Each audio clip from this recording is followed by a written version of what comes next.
My hands trembled as I stared at my phone. The catering company email had arrived that morning, and I almost deleted it without reading. Then I saw the venue name, Riverside Manor. My stomach dropped. That was our place, the garden where Marcus had promised me forever while we sat under the oak trees. Now, 3 years later, I was being hired to cater his wedding. But here's the thing that made my chest tighten. The bride's name was Lauren. Lauren. The girl Marcus had sworn he'd never even talked to privately. The girl whose Instagram messages I'd found buried deep in his old phone before he deleted everything. She was the reason he'd cheated. She was the reason our 2-year relationship had shattered like glass. I should have declined the job immediately. Every rational part of my brain screamed to reject the email and move on. But something inside me, something that had been quiet and hurt for too long, woke up. An idea formed in my mind, wild and brilliant and terrifying. I could do this. I could cater their wedding, and neither of them would know. I typed my response before I could change my mind. Accept it. Over the next week, I prepared for this moment like a general planning a battle. I changed my catering business name from Jasmine's Kitchen to Prestige Events Catering, subtle enough that a quick Google search wouldn't connect me to the old business. I updated my hairstyle, cut my hair short, and dyed it a darker shade, and practiced a completely different accent when I rehearsed my responses. The head coordinator, Diana, sent me detailed plans for the wedding menu. 75 guests. 3-course meal. Everything had to be perfect. I read through each detail carefully, but one thing caught my attention. A note in the comments saying the groom had very specific tastes and couldn't eat certain foods because of new allergies. That was a lie. Marcus had no allergies when we dated. He loved spicy food, seafood, everything. This detail sparked something in me. What else was different? What else has changed? Or more importantly, what else had he lied about? I realized I didn't actually know this version of Marcus anymore. 3 years had passed. He'd become someone new, someone who could look Lauren in the eyes and marry her, knowing exactly how their relationship had started. I began researching them both online, deep diving into every social media post, every tagged photo, every story. What I found made my jaw clench. Lauren's Instagram told a story of a perfect relationship. Countless photos of Marcus looking adoring, captions about finding the one, and posts celebrating their beautiful journey together. But something felt off. I noticed the photos only went back 6 months. Before that, her account was private. When I dug deeper using old snapshots saved online, I found posts where Lauren was dating someone else, a guy named Tyler. But here's what made my blood run cold. Marcus appeared in photos with Tyler. They were friends. Close friends. And then suddenly, about 1.5 years ago, all the Tyler photos disappeared, and Marcus started appearing instead. I stared at the timeline. This wasn't a chance meeting. This wasn't fate. Marcus had systematically replaced Tyler in Lauren's life. And if he did this to Tyler, if he could betray a friend like that, then what we'd experienced wasn't just cheating, it was calculated deception. My hands shook as I realized the truth. I wasn't just serving at an ex's wedding. I was catering to 2 people who had absolutely no idea who they actually were together. They were built on lies and betrayal, just like Marcus had done to me. The caterer inside me remained professional. But the woman inside me? She was beginning to understand that this wasn't about revenge anymore. This was about the truth. 2 weeks before the wedding, I met with Diana to finalize the menu details. She showed me photos of the venue decorated beautifully, flowers everywhere, elegant white chairs, and a beautiful arch where they would exchange vows. As she talked enthusiastically about the couple's love story, something she said made me pause. They're so sweet. Lauren told me Marcus found her at the right moment in her life when she'd just gotten out of a really bad situation. He was like her savior. A savior. I had to bite my tongue. Diana continued. She's always saying how grateful she is that he saw something in her. Marcus is honestly one of the nicest guys I've ever met. He came to 2 planning meetings just to make sure everything was perfect for her. I felt sick. This charming, caring version of Marcus, this was the lie. This was the persona he showed to the world while destroying people behind the scenes. And Lauren had bought it completely. She actually believed he was her savior, when really, he was the reason she'd never see the truth about what was happening. That night, I made a decision. I would be there on that wedding day, yes. But I wasn't going to do anything cruel. I wasn't going to ruin the wedding or humiliate them publicly. Instead, I was going to let the truth quietly do its work. And if Marcus or Lauren ever figured out who I was, I wanted to face them completely honestly about my presence there. I just didn't know how that would play out yet. The wedding day arrived bright and beautiful. I drove to Riverside Manor at 5 a.m. with my team, our catering van fully stocked. My heart hammered in my chest as we pulled through the gates of the estate. This was the place where Marcus had held my hand and talked about our future. This was where he'd kissed me under the stars and promised me forever. Now he was marrying someone else here. My assistant, Maria, helped me unload the equipment. She had no idea who I was or what this day meant to me. To her, it was just another wedding. "You seem nervous," she said, handing me a box of serving utensils. "Are you okay?" I took a deep breath. "I just want everything to be perfect," I said. At 8 o'clock, Diana arrived for final checks. She walked me through the timeline. Appetizers at 6, dinner at 7, cake cutting at 9. I nodded, making mental notes. My team and I would stay invisible, professional, untouchable.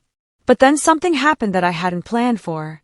Diana casually mentioned, "Oh, by the way, the groom wants to meet the head caterer before the ceremony. He's very hands-on about the food. He'll be here around 5. My stomach dropped. Marcus wanted to meet me. Marcus would be here in just a few hours. I had 3 hours to figure out how to stand face-to-face with the man who'd broken me and make sure he had absolutely no idea who I was. By 4:30, I was positioned in the kitchen area we'd set up in the manor's back building. I wore my chef's whites, my hair up in a tight bun, glasses I normally didn't wear, and I'd been practicing my accent all week. A slight mid-Atlantic tone that was nothing like my natural voice. When I spoke to my team, I sounded like a completely different person. Then he walked in. Marcus looked almost exactly the same, except his hair was shorter and styled differently. He gained a little muscle, and his face had matured. But those eyes, those were the same eyes that had looked into mine and lied repeatedly. The same eyes that had made promises he never intended to keep. "Hi, I'm Marcus," he said, extending his hand. He didn't recognize me. Not even a flicker of doubt crossed his face. I shook his hand professionally, keeping my accent steady. "Welcome. I'm Chef Simone. Your fiancée has excellent taste."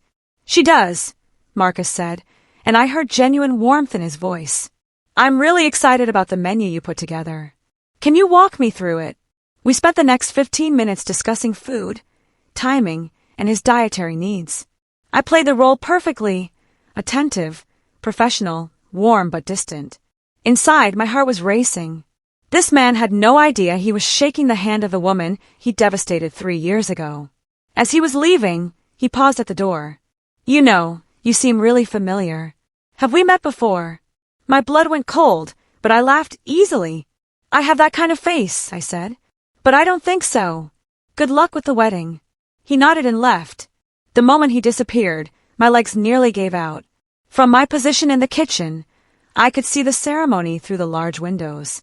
I watched Marcus stand at the altar, watching Lauren walk toward him. She looked beautiful, genuinely happy, completely unaware of who she was marrying. Then something unexpected happened. As Lauren reached the altar, I noticed Marcus's smile falter for just a second. He glanced to the left, toward the audience, and his expression changed. He looked confused, worried even. My heart raced. What had he seen? During the vows, I watched his face closely. He said all the right things, made all the right promises, but there was something rehearsed about it. His voice didn't shake with emotion like it had when he'd proposed to me. He wasn't trembling. He was controlled, almost robotic. Lauren, on the other hand, was completely lost in the moment. She cried happy tears, laughed, said things from her heart. She genuinely believed this was real.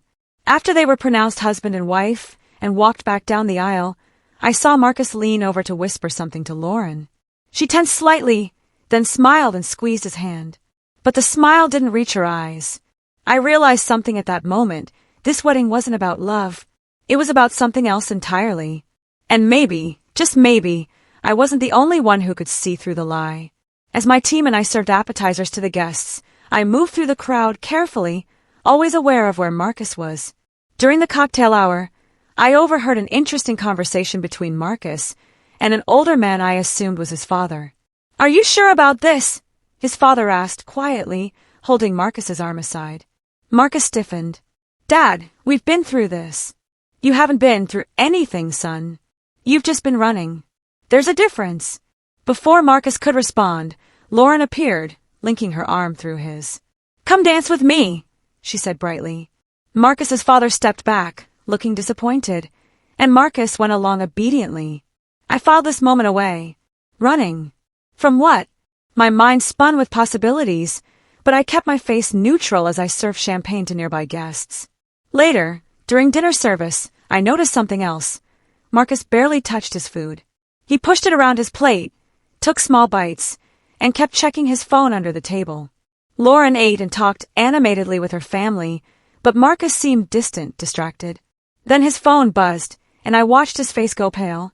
He quickly deleted the message without reading it fully, but I caught a glimpse of the sender. Mom. Why would seeing his mother's message make him look terrified? I began to understand that this wedding, from the inside, looked very different than it did from the outside. And Marcus wasn't just a cheater. He was someone running from something much bigger. During the main course, one of my team members accidentally spilled wine on Lauren's dress. It was a small accident, barely noticeable, but I watched Lauren's reaction carefully.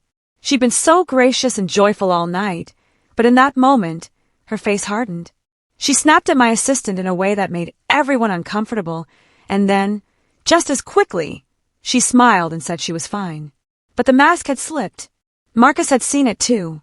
After Lauren excused herself to clean up, he sat alone for a moment, staring at nothing. I was nearby, refilling water glasses, and I heard him mutter something under his breath. "What have I done?" Those 4 words hit me like a punch. When Lauren returned, her dress fixed, she was all smiles again. But Marcus remained quiet, barely looking at her. The disconnect between them was becoming obvious to anyone watching closely. Then, unexpectedly, one of the guests, an older woman with kind eyes, approached our catering station. "Excuse me, Chef Simone," she said. "Could I ask you something?" I turned to her, surprised. "Of course. How long have you been catering weddings?" she asked. "About 6 years," I said, confused. She nodded thoughtfully. "You seem like someone who understands people. In your experience, when 2 people get married, what matters most?" I paused, unsure where this was going. "Honestly, truth, trust, knowing each other. The real version, not the version we show the world." The woman smiled sadly. "That's what I thought." She squeezed my arm and walked away. I watched her return to her seat next to Marcus's father. They exchanged a meaningful look. Something bigger was happening here, and I was starting to realize I might not be the one controlling this narrative. Around 8 o'clock, I stepped outside for a moment to check on something with the tent setup. I wandered toward the garden, our garden, where Marcus had once promised me forever. The rose bushes were in bloom, just like they had been that night 3 years ago. I wasn't expecting to find anyone there.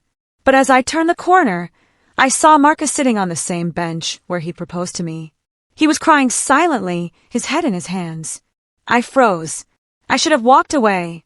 I should have returned to my duties. But something made me stay hidden, watching. A moment later, Lauren appeared, looking for him. She approached gently. "Marcus, what's wrong?" He wiped his eyes quickly, turning away. "Nothing. I'm fine." "No, you're not," Lauren said, and for the first time all night, she sounded genuinely concerned. "Talk to me. What's wrong?" There was a long silence. "I saw someone today," Marcus finally said. "Someone from my past. I thought I saw her in the audience during the ceremony, but I couldn't find her afterward. And now I can't stop thinking about it." My entire body went rigid. "Who?" Lauren asked, her voice tight. "No one." "It doesn't matter," Marcus said, but his hands were shaking.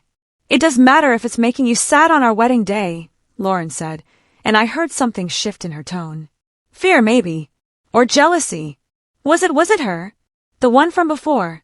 I couldn't see Marcus's face, but his silence was enough. Lauren's voice became hard. "You promised that was over, Marcus. You promised." "I know. And it is. I just thought I saw." "Well, you didn't," Lauren said firmly. "And you won't. Do you understand me? The way she spoke to him, the control in her voice, it chilled me. This wasn't love. This was something much darker. Marcus nodded obediently. I realized then that I wasn't the only victim in the story. We were all trapped. As the evening progressed toward the cake cutting, I found myself watching Marcus more carefully. He kept glancing at his phone, kept checking over his shoulder. Around 8:40, he excused himself from a conversation with relatives and stepped outside again. I shouldn't have followed him, but I did. He walked to a secluded corner near the parking area and pulled out his phone. He typed a message quickly and hit send. Then he waited, staring at the screen with tension written all over his face. A response came almost immediately. I couldn't read the words, but I could see it was a long message. As Marcus read it, his face went from worried to devastated.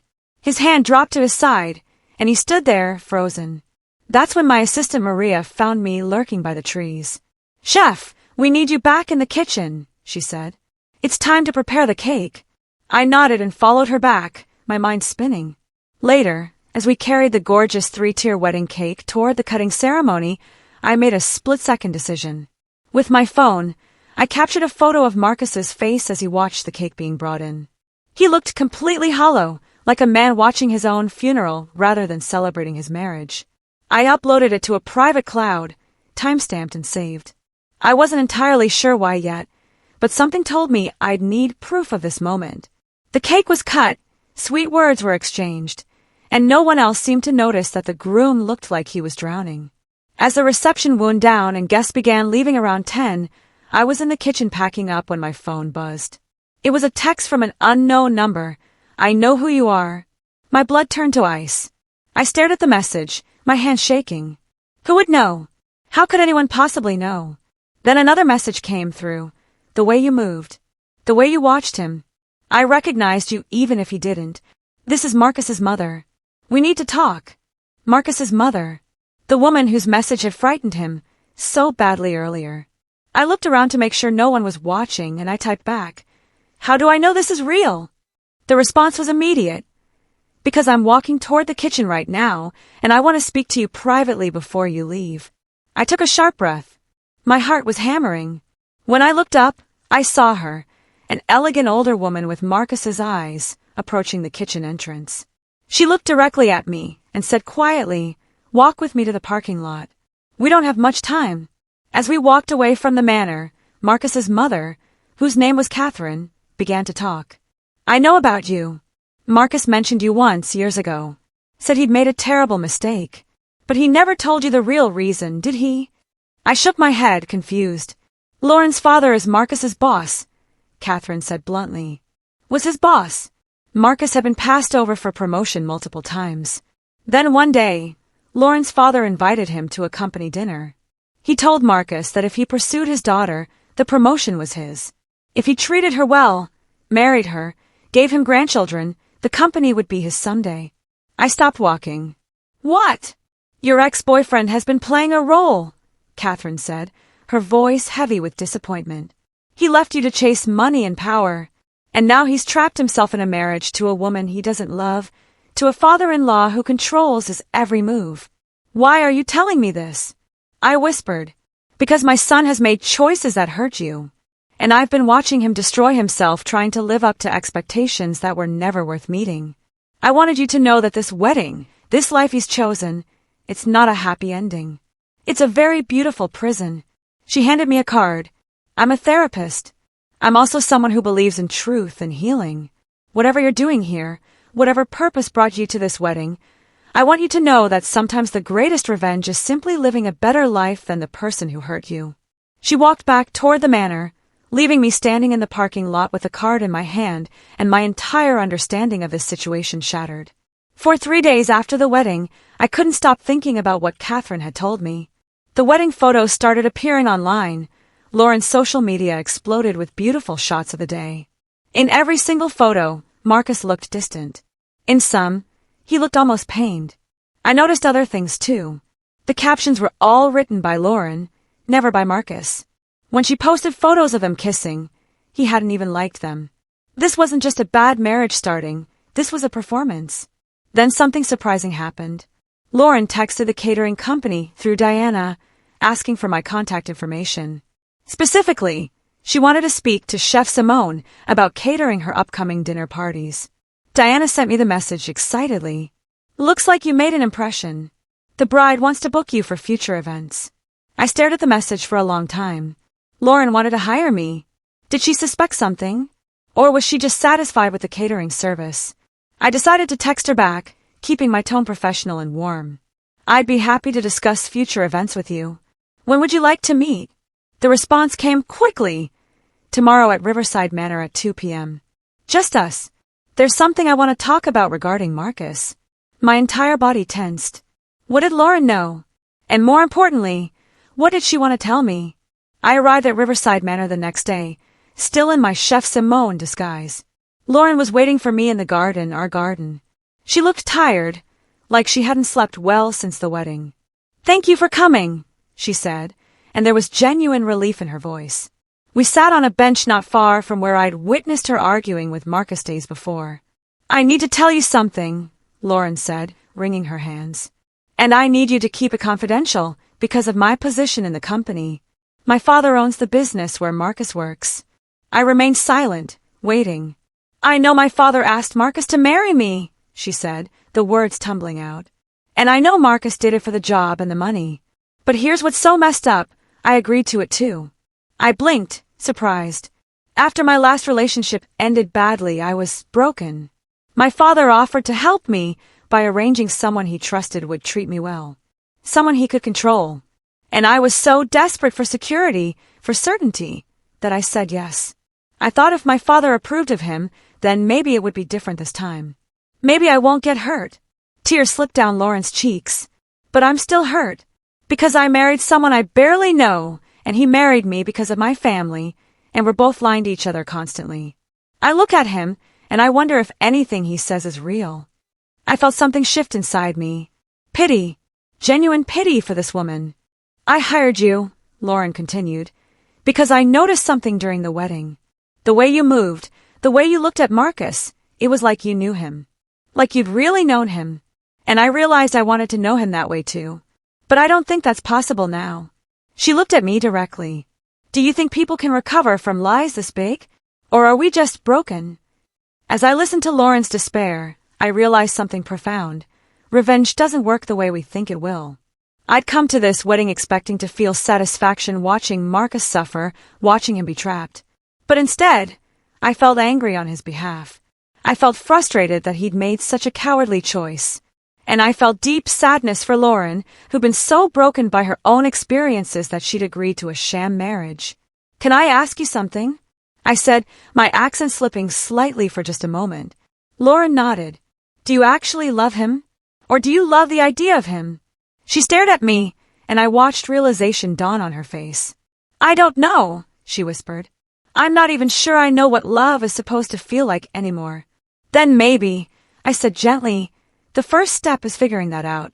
Not for him, but for you. Something in my voice, or my words seemed to trigger a memory for her. She tilted her head slightly. You remind me of someone, she said. Someone from Marcus's past. Do you know him from before? This was the moment. I could lie and maintain my cover. Or I could tell her the truth and possibly change everything. I took a deep breath. I knew him, I said, dropping the accent completely. I loved him. He cheated on me and left me for someone else. And I came to your wedding to be near him one more time. Lauren's mouth fell open. But the person I'm looking at right now, I continued, isn't the man I knew. And neither are you the villain I thought you were. Lauren stood up, processing what I just said. You're her? You're the one Marcus mentioned? The girl he cheated on, yes, I finished. My name is Jasmine. And 3 years ago, your husband-to-be chose you over me. Oh my God, Lauren breathed. She paced a few steps, running her hand through her hair. How is this even possible? Of all the catering companies, how did you? I found out you hired me, and I made a choice, I said. I could have declined, but I wanted to see him. I wanted to understand why he left, and I wanted to see if your love story was real. Is it? Lauren asked, her voice small. No, I said, but I don't think it was ever supposed to be. Lauren sat back down heavily. Marcus and I never even met naturally. My father introduced us at a company event and told Marcus he was interested in him as a potential son-in-law. Marcus was interested in the opportunity, and I was so tired of being hurt by people who actually cared about me that I thought, why not just marry someone I'm not emotionally invested in? At least then I can't be betrayed. Can you? I asked gently. Not by his infidelity, Lauren said, but by everything else. By the lie we're both living. By the fact that I married him thinking I was making a smart choice, when really I was just giving up. She looked at me with red-rimmed eyes. You came here as a caterer. You watched my wedding. What do you think? What do you see when you look at our marriage? I thought carefully about my answer. I see two people running from something. And I see that running together doesn't mean you're running in the same direction. Over the next 2 weeks, something unexpected happened. Lauren and I started texting. It began as conversations about catering. She did want me to cater some dinner parties, but it evolved into something deeper. She asked me questions about Marcus, things she wanted to know from someone who'd actually loved him. I shared stories, some painful, some funny. In return, she told me about the pressure of her family business, about her father's manipulation, about how trapped she felt.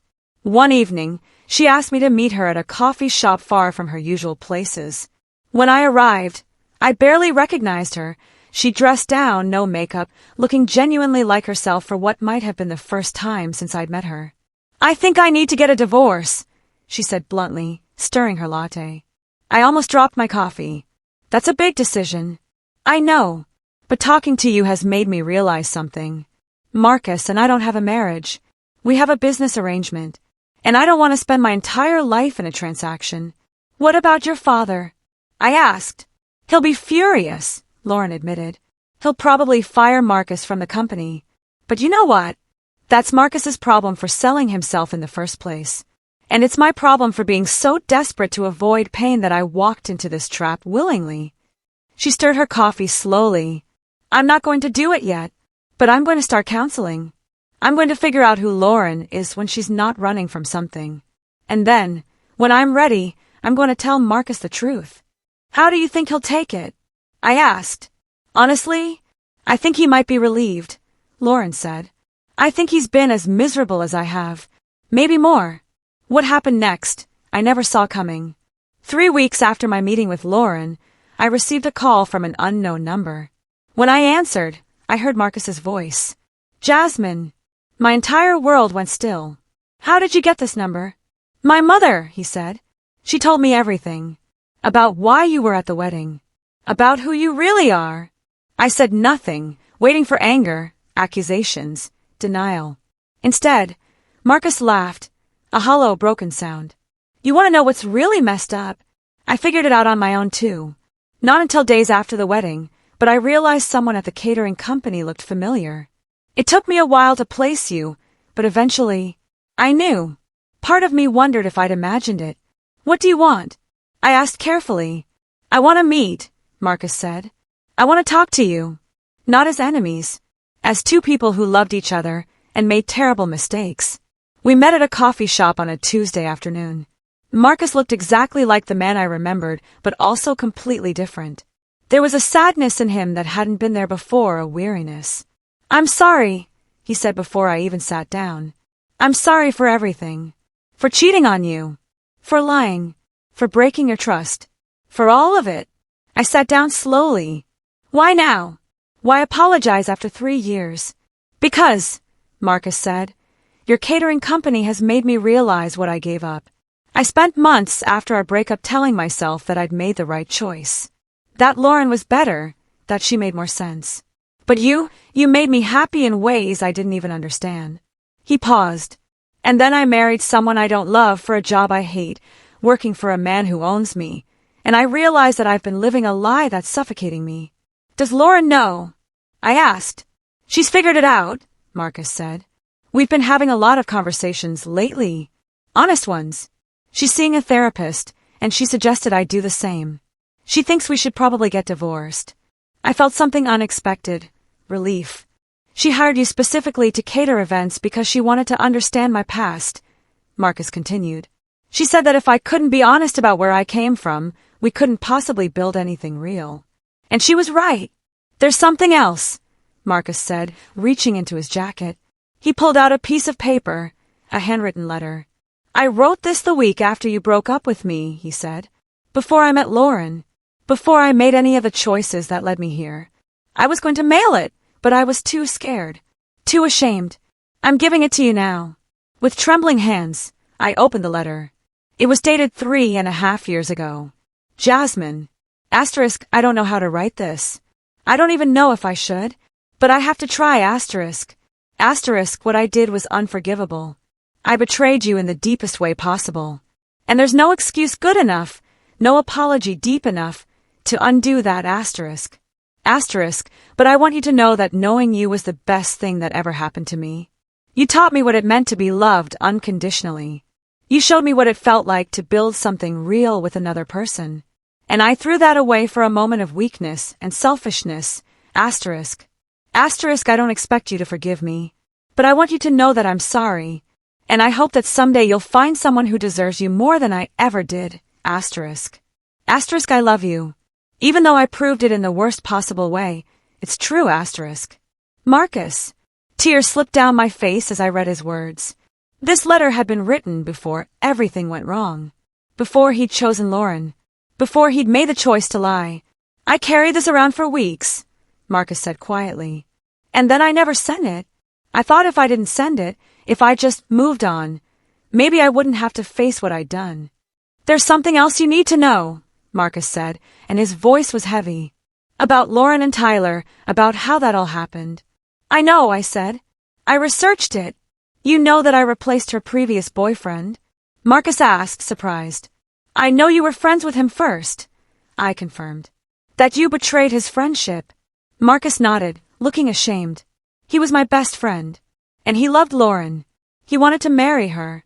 But her father thought he wasn't ambitious enough, wasn't good enough. When I told her father I was interested, he saw an opportunity. He offered to make it worth my while if I could win her away from Tyler. So you pursued her deliberately, I said. Yes, Marcus admitted. And I lost a best friend in the process. Tyler cut off all contact with me. And I never told Lauren the truth about how it started. Are you going to? I asked. Lauren's already figured it out, Marcus said. She confronted her father about it, and he confirmed the whole arrangement. That's part of why she's ready to divorce me. She realized her entire relationship with me is built on her father's manipulation and my ambition. Over the next month, I watched from a distance as Marcus and Lauren went through their separation. It was clean, professional, and surprisingly amicable. He moved out, they filed for divorce quietly, and her father, true to his word, fired Marcus from the company. But here's what surprised me. Marcus seemed relieved. He took a job at a different company, a smaller firm that valued him for his actual work, not for who he was dating. He started going to therapy. He started healing. And me. I realized something during this whole process. The revenge I'd come to the wedding seeking wasn't actually about hurting Marcus. It was about understanding him. It was about seeing the situation clearly and choosing my own path forward. I called my mother for the first time in weeks and told her everything. She listened without judgment and then said something that changed my perspective. Sweetheart, the best revenge isn't hurting the person who hurt you. It's becoming so happy in your own life that their pain becomes irrelevant to you. 6 months after the wedding, Lauren reached out to me. She'd finished her therapy work, dealt with her family drama, and made some major life changes. She'd started her own business separate from her father's company, something that was truly hers. And she wanted to thank me. We met for lunch, and I barely recognized her. She was confident, glowing, genuinely happy. I want you to know, she said, that catering my wedding and being honest with me afterward was a turning point. You showed me that it's possible to be hurt by someone and still choose compassion. That it's possible to want revenge and still choose growth instead. Are you happy? I asked her. For the first time in years, yes, she said. Not because of who I'm with, but because of who I'm becoming. She paused. I also want to tell you that Marcus and I have started spending time together as friends. We're supporting each other through the divorce and through healing from what we did to each other. And I think we might actually become real friends now. Not lovers, not business partners. Just two people who hurt each other and are choosing to move forward. 1 year after the wedding, I ran into Marcus at the grocery store. We hadn't planned it, just pure chance. He looked genuinely happy for the first time since I'd known him. "Jasmine," he said, and there was warmth in his voice. No apology, no awkwardness. Just recognition. "Marcus," I replied. "I wanted you to know," he said, "that I'm a completely different person now. And I have you to partially thank for that. If you hadn't come to my wedding, if you hadn't been honest with me, I might still be living that lie." I smiled. "You're welcome. And I want you to know that I've moved forward too. I've stopped letting what you did define me. I've started dating again. I'm building a successful catering business." "I'm glad," Marcus said, and I believed him. As we parted ways, I realized that the story I'd come to tell, about a girl who got revenge on her cheating ex, had become something completely different. It had become a story about healing, about the power of truth, about how sometimes the greatest victory isn't destroying your enemy, it's becoming strong enough that they no longer matter. The wedding that was supposed to be about my pain had become the catalyst for everyone's growth. And somehow, that was so much better than any revenge could have been.